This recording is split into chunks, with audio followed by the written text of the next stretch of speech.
Welcome to COIQ, where you learn how health innovators maximize their success. I'm your host, Dr. Roxy, founder of Legacy DNA and international best-selling author of How Health Innovators Maximize Market Success. Through candid conversations with health innovators, early adopters, and influencers, you'll learn how to bring your innovation from idea to startup to market domination. And now, let's jump into the latest episode of COIQ. Welcome back, COIQ listeners. On today's episode, we have Katherine Jin with us, who is the CTO and co-founder of Kinos. Welcome to the show, Katherine. Yes, thank you for having me. I'm really excited. Yes, me too. You are doing some incredible stuff these days. Tell our listeners and viewers a little bit about your background and what you're innovating. Yeah, so my name is Katherine Jin. I started a company back in 2014 at the height of the Ebola crisis with two of my best friends from college. And the company is called Kinos, and our main goal is to reduce infectious disease outbreaks across the world in any setting, whether it be the current epidemics that we're observing right now with COVID or Ebola back in 2014, or hospital-acquired infections that just occur on a daily basis in regular healthcare settings. So we started the company back in 2014. Columbia held a design challenge, which was kind of their version of a hackathon, where they brought in actual healthcare workers from the field, from Liberia and Guinea, who told us what problems they were facing. And one of the most pressing issues mentioned was that human error and ineffective disinfection was leading to high rates of infection transmission. And if only there was some way to see what they were doing. So now Kinos, our main goal is to improve the use of disinfectants, to empower people to actually use disinfectants correctly every single time we use it. And we do that by colorizing disinfection. So I normally don't delve too much into the product because, most of the conversation is around, the whole business strategies and tactics and commercialization. Mm-hmm. But what you're doing is so timely and relevant for what we're all facing right now. So if you don't mind, just to give a little bit more color and context, what is the difference between what's happening now without your solution and then how your solution changes that? Yeah, okay. So disinfection. Because it's scary and exciting at the same time. Yeah, lots of people. I never knew I'd be working on disinfection. It's hard to say that I have when I was younger, I had a passion for it. But now that I know how important it is, of course I'm passionate about it. Yeah. So there are a couple major problems with disinfection. This happens again, regardless of whether or not you're in the hospital for just a routine surgery or in an epidemic setting. So the problem with disinfectants are they're transparent, so you can't see where you're applying them. So you only need one teeny weeny spore to be alive on that surface to infect you and possibly ruin your life. Mm-hmm. And so therefore, if you're not covering every single inch of that surface, you're basically not doing anything. The second thing people don't know about disinfectants is disinfectants require a contact time to actually work. So for example, during the Ebola crisis, the contact time for bleach to kill Ebola was 10 minutes. And when we went to Liberia and Guinea and we spoke with doctors and nurses, no one was waiting that 10 minutes. Mm-hmm. If you don't wait for the right amount of contact time to elapse, nothing is killed. And again, this happens in U.S. hospitals with hospital-acquired infections all the time.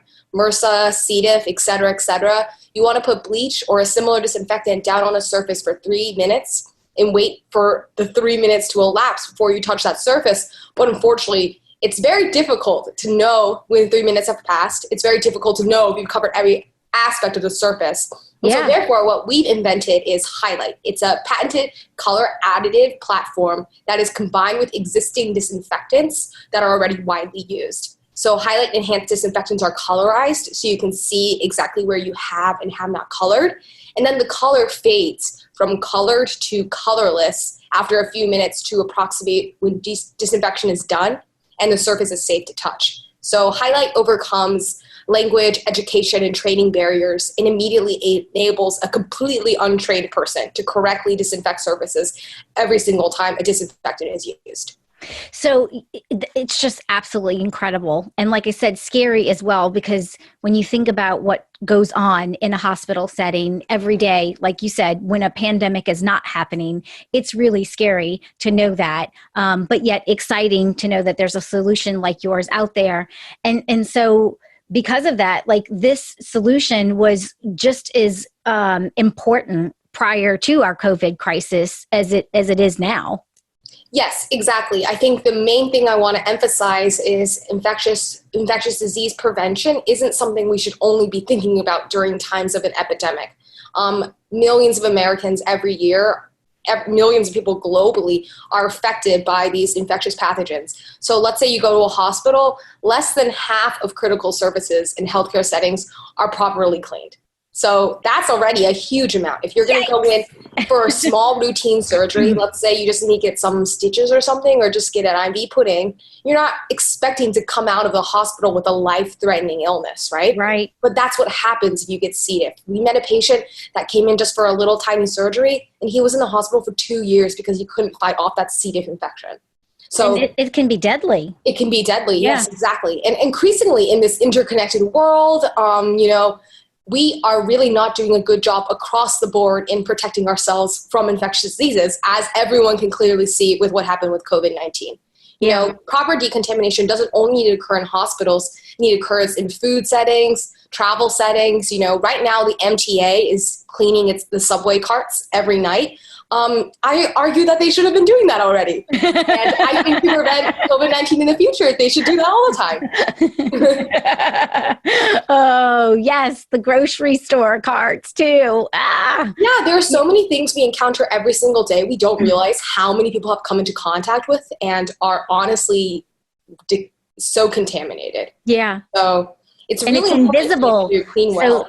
And it's invisible, so it's so scary because you don't see it. Exactly. It's easy to not be afraid because you don't actually see the problem until one day you're sick.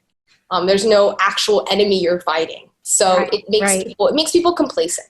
And I don't think it's people's fault. I think disinfection is just hard in general. It's a topic that people think sounds easy, like, oh, get a Lysol wipe down the kitchen. Write it down, blah blah blah. Yeah, easy peasy. But even Lysol wipes, everyone uses wrong. If you look at the back, it says you need to wait 10 minutes for it to disinfect a surface. I do not think anyone has ever waited 10 minutes for a Lysol wipe to sit wet on a surface. I don't even think they can sit wet that long.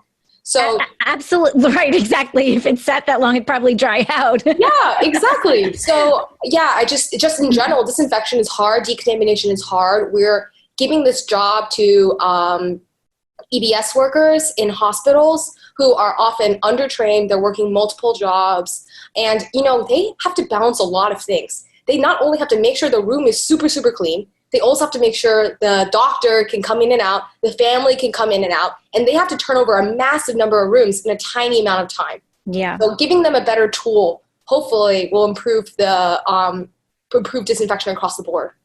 So let's just kind of rewind a little bit and go back to, okay, wow, this was a college idea that started off as a hackathon. Yes.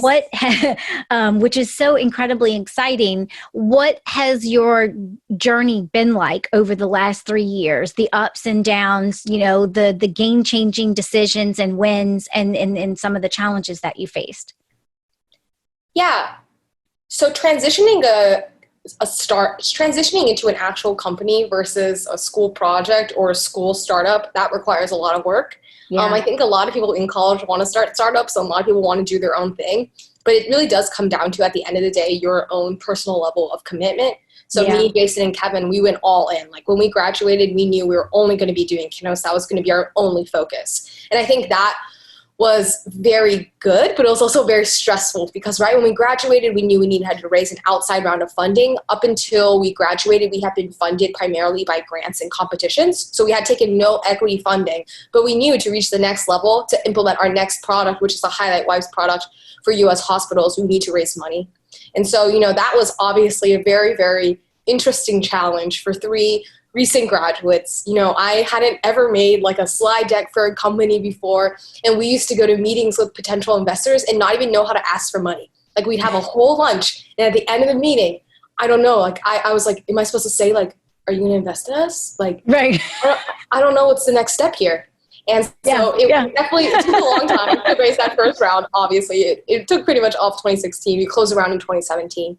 And then we started working on our product development. So our first product, Highlight Powder, we've already completely finished it. It's on the market. It's for use with large bleach solutions. So primarily in epidemic settings like, cholera or Ebola. However, U.S. hospitals use bleach wipes, and tons of consumers also use bleach wipes. So we pivoted the product a little bit so that we could also work with bleach wipes. And that required a massive amount of additional R&D and also proving that it actually works. It's simple to say you have a product that works, but it's really hard to make people believe you, especially if you're young and you haven't had a product like this before. So we also had to conduct a lot of outside studies, clinical tests, working with a lot of different universities and other organizations to bring legitimacy to the efficacy of the technology. But I think, basically what I learned so far is that you just got to do all your homework ahead of time and anticipate every single possible question someone will ask you. And if you show them that you're prepared, regardless of your youth or your inexperience, I think that can really say a lot. Yeah. So what do you, and I so appreciate your candor. It's really wonderful because there's so many people that are listening to the show that go through similar challenges. And so it's very encouraging and inspiring to hear that there's someone else that's going through that too, right? Yeah. So when so what do you think was the difference between you pitching and getting no's and you pitching and getting the yes that you needed? Yeah, so I definitely think the most important way to move forward, especially as a young team, is to look for good advisors. That should be your first goal coming out before you even begin to raise money. I know people always say, you need to have some gray hair on that team slide. Otherwise, people aren't going to take you seriously. But it is true. To get our foot into the door, we had to show investors and people we were speaking to that we were talking to the major key opinion leaders in this space. We weren't just goofing off and making a product without talking to anyone. We had Bill Rutala on our advisory board. He is the key opinion leader in infection prevention. He wrote the CDC guidelines. And, he's a really, really great person, of course, very smart. And so having his backing increases the legitimacy of the company so much. And so not just in a technical aspect, but also in a business aspect. Sure. None of us were business, none of us were econ or anything as undergrads. We were all technical. So we came onto the team as 3 technical co-founders. And I think it's really important to be open-minded about realizing what you need to learn. I think a lot of things as a scientist, I used to think weren't important, like slide decks or networking. I was like, who cares what's on this? Who cares what the slide deck look like? It just matters what's on it, right? Or who cares about networking? I want my work to speak for itself. But that is not how you do business. And so realizing, that I also had these wrong assumptions about how, things are conducted, and also, changing my mind, realizing that thinking networking is hard and I don't want to do it is a really limiting perspective. And so, in the very beginning, Jason, Kevin, and I used to go to networking events. We would show up. We'd be the only kids there, the only Asian kids there. And Jason would make us split up and go join other groups and just force our ways into those conversations. And I hated it so much. But it was so important. You got to be putting yourself out there, constantly meeting people, especially if you haven't done it before, because the more people you have on your side with experience, the more seriously people will take you. Yeah. Yep. Absolutely. No doubt. So let's talk about proof and efficacy. So this can take a lot of time and it can take a lot of money and be a very painful process. Yes. So talk about your journey in this endeavor. Yeah, so as I said already, we came in as 3 technical co-founders. So Jason, Kevin, and I had a kind of an idea of what we believed was technical legitimacy in this space. However, the classic saying, don't make assumptions, we made an assumption from the very beginning that because we were a private company, we could not publish or share our data in a way that would be peer-reviewed and legitimate. No matter what, we thought it would always look like an advertisement. It wouldn't be taken seriously. And so for the first couple years of working on Kinos, we didn't even look at clinical data. Instead, we focused on efficacy data. And then, when we started pivoting to the hospital space and we realized, efficacy isn't enough. I can show them that it's going to kill C. diff every single time. But what I really need to show hospitals is that cleaning is being improved. So that's when we started engaging with hospitals and other partners, and also started writing our own papers. So generating our own literature on how the technology works, why we think it's novel, why we think it advances the field of infection prevention. I think one of the biggest lessons I've had just in general from Kinos is that, like, if I'm not going to brag about myself, if I'm not going to put myself out there, no one else is going to do it for me. And so expecting people to come to you to talk to you, or expect people to just buy your product, or expect people just to know that what you're doing is cool will never work. You have to be putting yourself out there constantly. And most days, nothing's going to happen. Or most days, you're going to go to a conference and you think, wow, nothing came out of this. And then 2 years later, maybe you'll have a connection that will help with a licensing agreement, you know? So yeah. I think it's just really putting all the tendrils out there, not being too proud to go to, these meetings and talk to people and put yourself out there. Yeah, I definitely think in any endeavor, but especially in entrepreneurship, we put 80% of the effort in before we even start to see any of that fruit come to fruition. Yeah. And most people give up. Yes. Right? They're like, this is not working. And they quit before. And you hear time and time again, story after story of, like they were so close to the finish line, but they just couldn't see it. And then they quit right before. So it's, you just have to keep after it, right? Persistence, determination. Yeah. I think people just need to remember starting a startup sounds glamorous, but it is not the least glamorous lifestyle. Oh, it's fancy, right? Yeah, it's the least glamorous lifestyle.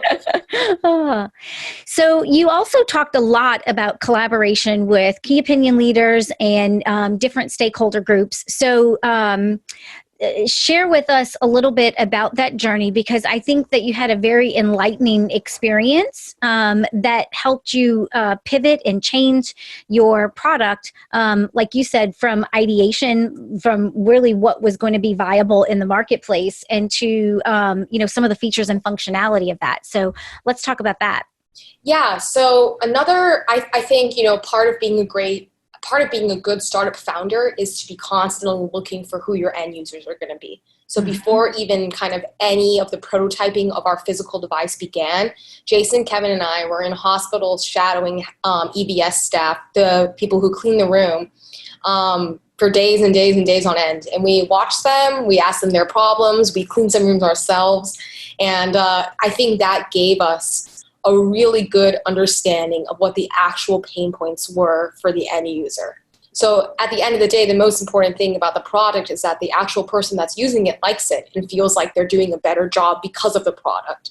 And so it is always scary to talk to the end user, but I think what we learned is that put yourself out there. We email tons of people. We have connections from our university, but it was also a ton of cold emailing, bringing in professor connections, bringing in alumni connections, asking anyone, that we possibly can know, friends, family, do you have anyone in the healthcare space that is interested in infection prevention, or can you introduce us to a hospital? And once you get one foot in the door, it becomes so much easier. Once one hospital is working with you and they understand the value proposition of your product, getting other hospitals to be interested and buy in your product is so much easier.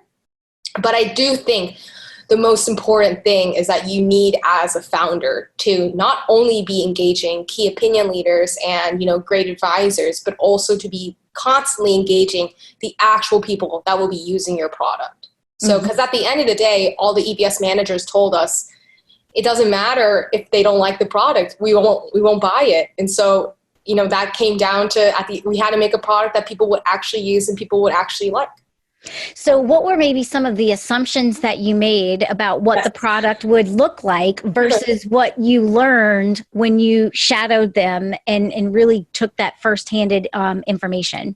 Yeah. You saw me probably get excited because there was so much that we changed that it's kind of crazy. Yeah. I would say the first thing is we learned a lot about new problems. We didn't even realize a lot of these major issues with disinfectants until we started shadowing EBS staff. For example, disinfectants, the lids are really poorly, they're just cheap lids, right? So when you're an EBS staff, you have to pull out 10 of these wipes at a time, and it splashes in your face and it gets in your eyes, and no one would know this unless they actually are in there cleaning with 10 wipes, right? Right, and, right. By now I've had bleach in my eyes a million times, but the first couple times you realize this really sucks. I don't want this to happen. Right. So that was one problem with the lid. Another problem we found was that people, because the lids were so annoying to use, would just take the lids off. And then you have this horrible problem because bleach wipes can expire. I don't know if people know that disinfectants expire, but you always need to make sure that you use your disinfectant before the expiration date. And once you open it, you must close it completely. Otherwise, it will be totally useless the next day. Yeah, so, dries out. Exactly. So, we were talking to nurses and EBS staff who were telling us, that's a major problem. People will leave open buckets overnight. It's a waste of equipment. It's a waste of time. And at the end of the day, that's also endangering patients. And so those are two really interesting features that we hadn't even thought about for the product. Mm-hmm. And so I guess the biggest thing that changed was we initially came into this product thinking like, let's make a mechanical product. You just press a lever, you put blue on the wipe, you pull the wipe out, easy peasy, nothing complicated. We want to avoid batteries. But as we went through the process and we were talking to all these EBS staff, we realized A, disinfection was a lot harder than we even thought. Mm-hmm. So we have added all these additional features. And then B, at the end of the day, the product needs to work well and the product needs to be able to scale afterwards. So, even though we thought the mechanical product was easier and simpler to implement, when we actually did a study with EBS staff and EBS managers, the vast majority preferred the electronic version. And so being able to look at that data and say, okay, my assumption was wrong. Maybe I put a lot of time and also maybe a lot of money into another idea, but I also have to be, an adult and realize that the data is telling me something else and that I want people to use something that they actually like. So that really radically changed our product. I mean, if you look now, our product it's an electronic lid. It can pull the wipes back in so that the wipes won't dry out. It has additional features that we all added because of the EBS staff. And even though initially we didn't think the batteries would be usable for hospitals, what we've seen is that hospitals don't mind at all. So we had a lot of wrong assumptions coming in, and thank God we checked them all. Hey, it's Dr. Roxy here with a quick break from the conversation.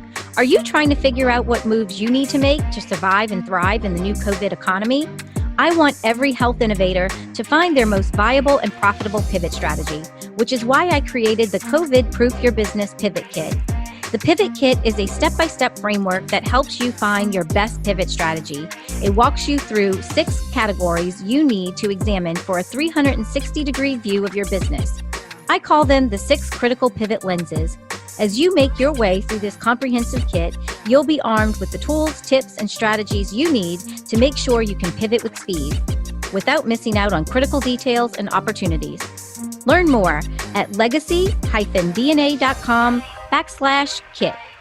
So, one of the things that I hear, Katherine, is that although although maybe there were some perceptions around, I'm going to say age, maybe being a negative, at least when it came to raising money, right? But I also think that your I don't know if it's just age, but like your young experience seems to have positioned you with an incredible sense of curiosity.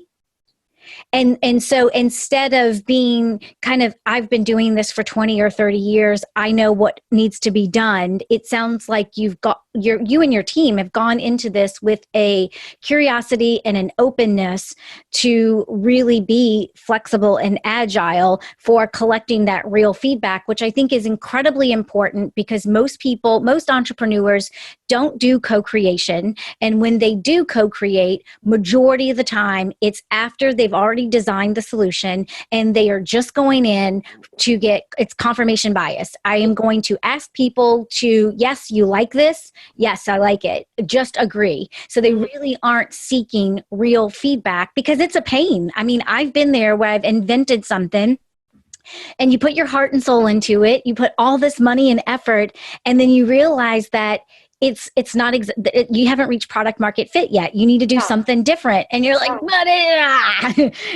but there's so much learning there with the failure, right? It gives you the path to success, although it's really frustrating. So, I mean, I think that it's incredibly wonderful that you guys have been so curious and so open. I think that that's going to play a huge part in your success. Yeah, I think I'm always telling people, future partners or new employees, that I'm a fallible human being. I don't know everything. And my goal is just to learn more. And so if there's any discourse or you disagree with me or you think something else, I want to hear that. Like I actively want you to tell me. So I always check in, especially with like my R&D team. And I ask like, is there anything you don't like or you like half don't like or anything you think is stupid? Like, don't be afraid to come to me and say, this is stupid. Yeah. I think being humble and realizing that like being right all the time isn't important. What's actually important is progress and moving forward. And me being right really doesn't matter at the end of the day. And I think because we started this as young people, and we weren't disinfectant experts, we weren't like infection prevention experts. And so initially all of the science, Kevin, Jason, and I learned kind of on our own by ourselves. And I think that was a massively humbling process where I came into it thinking like, how hard could like disinfection be? Like I took like organic chemistry. I could do any of this stuff. I have Lysol at home. Realizing that I really don't know anything. And a lot of things I learned in college, sure, they were helpful so I could learn more in the future, but they weren't like actually applicable to the real life situation. So I had to, begin again and realize that, I have to constantly be questioning what I know, questioning what I believe. And if I, allow myself to, if I maintain an illusion to myself that I'm right all the time, the only person I'm hurting is myself. Yeah. So I actively seek people to disagree with me. That's beautiful. Absolutely. So, so let's talk about, I go to your website and I look at your recognition page and you've got tons of rewards, tons of PR. So what has that journey been like for you? And, obviously promotion is such a core part of commercialization. And so, establishing not just that efficacy and that safety and efficacy from a clinical setting, but also from a awareness standpoint. So what has been your experience in that journey and how has that benefited you so far? Yeah, so I would say, my first recommendation to any student founders that are still in college is that there's a massive, massive network of free money waiting to be given to you, and then you can get really great PR from it. So there's like the Collegiate Inventors Competition, Lemelson MIT, et cetera, et cetera, et cetera. In our junior and senior year, while we were running Kinos, we were just basically doing the competition circuit. And that got us connected with so many people. I met like the head of the patent office. And I remember when I was only like 18, that was like the coolest thing ever, that I was with women. And also she was Asian American, so I was extra pumped. Right. Yeah. And so I think, I think students should definitely take advantage of that. And students, you don't have to just be an undergrad, you can be a master's student, you could be a PhD student, or you can even be affiliated with the university. There are tons and tons and tons of competitions out there that are specifically appealing to technical co-founders that are trying to transition their product, from a cool, interesting science in the lab to something that actually will, improve lives. Mm-hmm. So I would say, definitely keep an eye on that. I would also say another really important help for us was government funding. I think, positioning yourself so you can receive grant funding, for example, like an SBIR or, a Grand Challenge grant, which is what we got, helps a lot too, because then you kind of have these connections within USAID or whatever organization, NSF or whatever organization is running the grant that can help you get into these places who have experience already before as well. And so, the competitions and the accolades are all really cool. I definitely think like in the beginning when it was all happening, I was super psyched and I was like, oh my God, I can't believe I'm getting all these things. I can put them on my resume.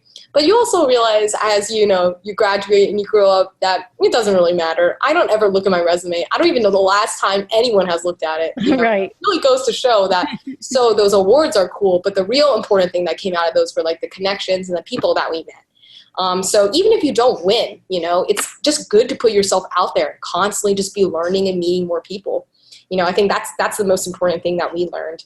I would also say, as I think a lot of people, again, go into the startup life thinking it's going to be glamorous. So people go into the startup life thinking, like, oh, I'm going to pull a salary. I'm going to do all these things. Like I'm going to, it's like a totally legitimate job, as if you went, to get a job at corporate, but that's not how it works. Like Jason, Kevin, and I didn't take salary like the first year. Like we were just like eating like eggs over rice all the time.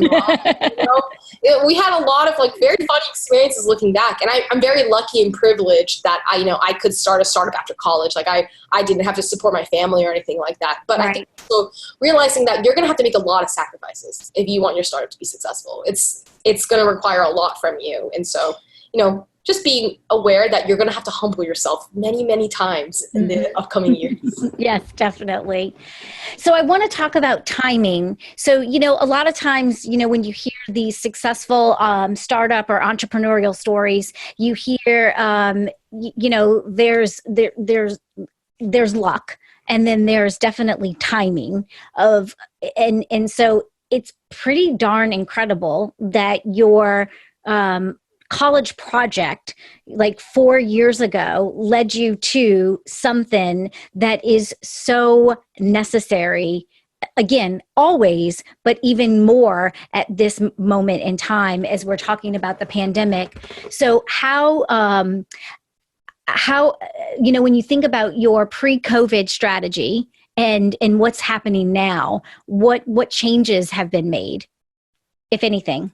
Yeah, that's a great question. I mean, I've been in the infection prevention space for a really long time. So, I hate to say it, but I knew an epidemic on a scale, like COVID was coming. And I also knew that we, as the world, were solely not ready yet. Yeah. And I think, the important thing is like being able to actually link your product to a problem. I think a lot of people design a cool solution or a cool gadget, and then they, kind of stick that into a problem and say that fixes that. I'm super guilty of that. I've definitely done that before. But Yep. Since we started from the problem itself, it kind of was a guarantee that we knew this was a problem. We knew this was going to be a continued problem. And we knew that, it doesn't matter how much we advance as humanity, epidemics are still going to happen. Viruses and pathogens are still going to infect us. So definitely COVID-19, was a surprise in some sense, definitely how quickly it moved. But, in terms of Kinos and also in terms of personally, I have been mentally prepared for this for a very long time. Mm-hmm. And in terms of our strategy, I think there are a couple things I want to say. I think the first thing I want to say is we have been trying to launch, a hand sanitizer product for a while now. And, we've been doing a lot of R&D on it, but, the regulations and the regulations and the FDA, they're a little tough to navigate. And so we've been focusing mostly on our bleach wipes product. But because the FDA relaxed some guidelines around making hand sanitizers because of the lack of hand sanitizers, we were able to actually update our manufacturing chain and start producing hand sanitizers and start selling that as well. And, even though it doesn't necessarily have the Kinos technology embedded in it yet, it's really setting us up for in the future when we do finally finish that research and can implement it. We already have a customer base, and people already know, like, Kinos also makes hand sanitizers. And it also feels good to, like, actually be able making something that is helping right now during the epidemic. Everyone needs hand sanitizers. They're going to be everywhere post the outbreak. So I think, realizing that the world has changed and it's not necessarily, it's not going to return to what it was before. You're going to see like hand sanitizer bottles, like ketchup bottles, like on all the right. You know what I mean? Forever. It's everywhere. Yeah, exactly. So kind of being aware of where the overall trend is going, like maybe this wasn't really on our timeline in this year, but it accelerated the timeline because the timing was good. Yeah. And I think another interesting thing I'd like to talk about is we have a product right now that is being scaled up for manufacturing. We're just going through the Highlight Wipes lid, and we are launching at the end of July. And unfortunately, COVID hit how much sooner, like in April and March, right? Yeah. And so a very frustrating thing for our team and our co-founders was we have a solution, but we're just bound by just like timing and like plastics and like tariffs and manufacturing, and there's nothing I can do to make this go faster. And yeah. So just being patient and realizing that, even in the best timing, sometimes the timing still isn't perfect. And being agile and being able to adapt to that. So, even though I know hospitals have really been inundated with coronavirus cases, so it's not like the easiest time to go in and be like, hey, want to use this new product? Right. So we're just relying on a lot of our own network connections. We're relying on, a waiting list of the product that we've made. And so we've pivoted a little bit, kind of instead of like casting a super, super wide net, we're going to try and catch, more specific hospitals we know like use bleach, or hospitals we know that, we have good relationships with. So it's a little bit more targeted. But I think that moving forward, disinfection and infection prevention will only become more relevant. And so I think Kinos, we're working on additional products for other disinfectants like quats and hydrogen peroxide. I want to make sure that, we have a product platform that can really address all possible disinfectants across the board. Yeah. It's really smart. That is funny that you brought that up, because I was going to ask you about that. So supply chain is an issue, right? So even if you have the most incredible innovation right now, because we're in a global pandemic, supply chain issues are very pervasive right now. Yeah. And so are you taking pre-orders? Yeah, I mean, we're taking pre-orders. I would definitely say, go check us out at kinos.us. If you email the contact page, Jason, our CEO, will respond to you like in 5 minutes. So definitely we have a quick turnaround time.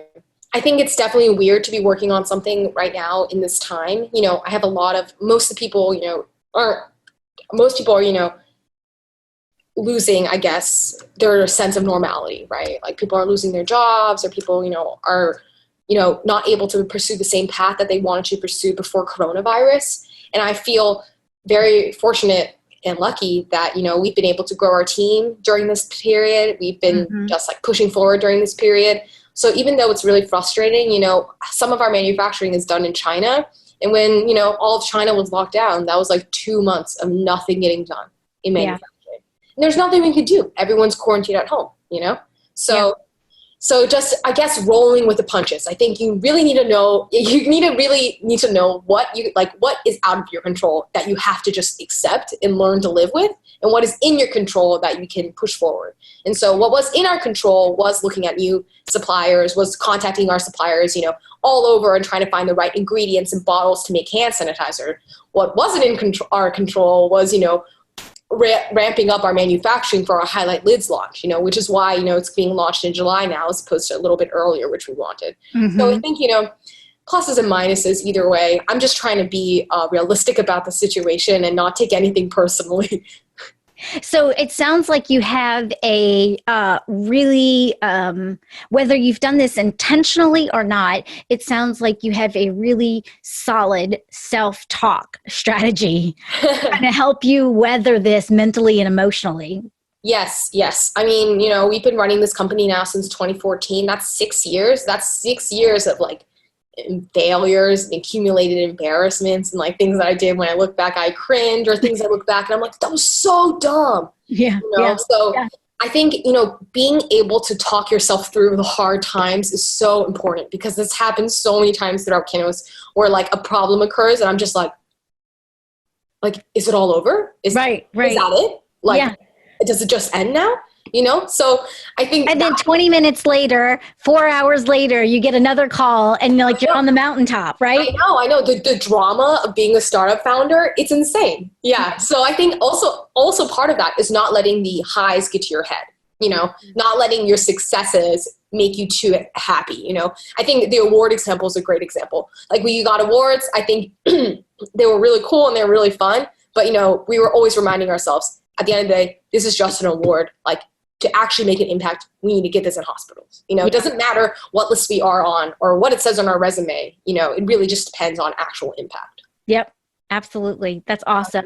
And speaking about impact, I think about, I think it's human nature that most of us want to make a difference in the world and make the world a better place, right? But you hear all the time about the millennial generation and, I don't just want a job. I saw my parents or my grandparents go to a job that they hated. And, for decades, I don't want to do that. I want a job where I feel like I can make a difference. And so I just think about the work that you're doing and how you're just, and how you're describing it. Like, could you make a difference in any more of a meaningful way than what you guys are doing right now? It's just really incredible. Thanks. I mean, to be honest, I do feel a lot of imposter syndrome, especially when people say these kind words to me. I want to make an impact and I do want to make the world better. And when people, give me these kinds of compliments, the first thing I think is like, am I actually doing anything? Like, am I actually making the world better? Am I actually making an impact here? Like, maybe lots of people are just complimenting me for no reason. And so I guess kind of that feeling of never doing enough, that feeling of, wanting to do more, no matter what, that never goes away. And so, the real way to get rid of that feeling isn't to constantly just be seeking external validation, but also, be able to just find some peace within yourself and, see, I think what I've been able to realize, in this past year that I think has been part of my maturing, as an adult, is that my whole life is a journey, and that even if I can't get highlighted in hospitals by the end of this year, I have the next X years to push this forward. And so all the pressure I put on myself to be the best right now, making the most impact right now, it doesn't even make sense logically if you just look at the whole journey of life that I am yet to embark on. So your whole life ahead of you. Exactly. Yeah. So just trying to go a little bit easier on yourself too, and realize, it's interesting to read really cool things other people are doing, but your life is your own life, and its own timing will figure itself out. Yeah, absolutely. I think, what is it that you guys just won the Newsweek's Best Infection Prevention Product of 2020? That's huge. Yeah, thank you. I actually didn't even know we won that until I saw it on our website. I was like, whoa, that's really cool. You can tell that you're in the technology team and not the promotional team, right? Oh, yeah. I rarely get these good news come to me intentionally. Usually I just find out later. I'm like, oh, that's really nice. Well, and I think that what you described is that push-pull of entrepreneurship. And it's something that I think that if it's in your DNA, we have a tendency to struggle with that just forever between, celebrating the successes and, but also it's almost like, it's not a perfectionism, but it's almost like the energy that propels you to continue, to stay persistent and determined, to weather all of these obstacles that you continue facing. It's that is the fuel that ends up being key ingredient to your success. But at the same time, it has to be balanced somewhat to where we're not always living in the future and the next, that we don't celebrate the present moment and what's happening right now. Because like you said, it's a journey, but we just keep wanting to get to the destination, right? Definitely. I'm not perfect at that. I'm not really good at it actually at all. I definitely think work-life balance or going easier on myself has been something I've had to learn the past couple of years.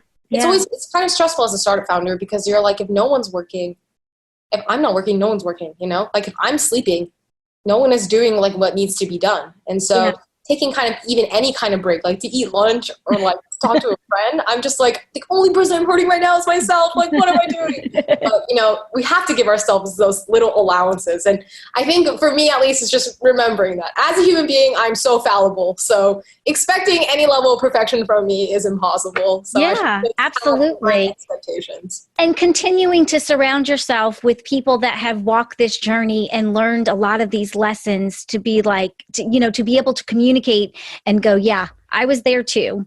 Yes. And I promise you, this will just be a blip on your radar in 20 years and 10 years, right? I really hope, I guess I don't want to repeat any mistakes. I how history always repeats itself. I think that's true. Every 100 years we have a completely different population on the earth, and we do the same exact thing we did the last 100 years. Yes. So I'm really trying to get out of all of our advisors and all of our great partners. I want to understand all the lessons learned so that I don't have to, I don't want the hard way. Own rabbit hole. Exactly. Yes. Absolutely.